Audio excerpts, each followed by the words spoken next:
Everyone, so finally made it to Montsalvat artist community. According to their website, there are 11 venues you could visit, starting with this barn gallery. We'll see if we can make it to all. So go via the cafe, that's the entrance, and it's a cafe and wine bar. So you get your entrance ticket here and go via that door, yeah? So we'll first go to the Great Hall. That's the Great Hall, and you can also go to the Upper Great Hall. On the right side, you have the Long Gallery. This is the Long Gallery. Oh my god, the fireplace.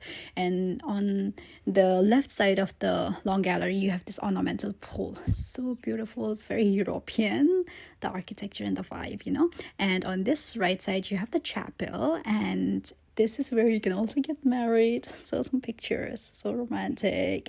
And then as you exit the chapel, that's again the Long Great Hall, and inside the Great Hall downstairs you have this events hall. I think you get married there and then have your reception here, I guess. And as you go through that door, you have like this very old Harry Potterish, you know, like room with those stairs, and then the artists like who literally started this and contributed to this. And as you exit via that door, on your right you have the chapel, and then on your left you can go towards the cottage studios.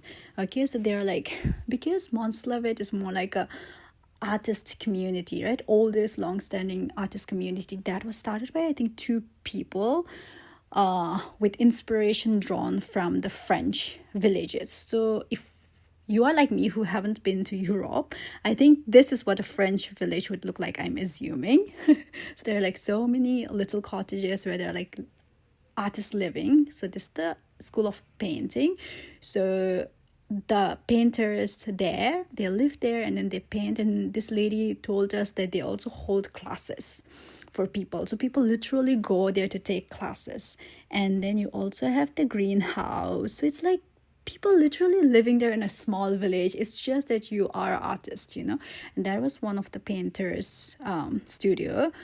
She was like really in her moment, so I didn't really want to disturb her, but you see her artwork, that's just so magical. And then I wish I were that talented sometimes. Like, of course you could buy the paintings, and yeah, where they sew, because sewing is also artistry, right? And then there are exhibitions going on side by side. And then we found this bird. I don't know the name of this bird, but it was white and beautiful.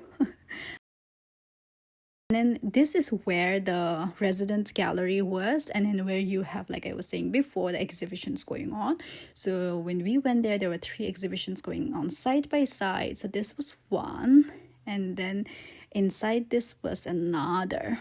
We'll just take a moment to take in this beautiful work of art. And then the third one was like very illusionary and abstract. It was really good. We'll get to that one sec. Let's appreciate this first. See the little detailing? Yeah, that's where the second or third exhibition was, through that door. Yeah. You see, I don't know the theme of the exhibition, but it was like so abstract. And it was like very 3D-ish, this one. It's like a photography exhibition kind of a thing. That's my favorite. I don't know, like, there was something about this pebbles that just made me feel something. And then we walked around. It was such a huge campus. You definitely want to have like a really good walking shoe on. And yeah, it was such a beautiful day. And then we went to Eltham to find food, and then went back home.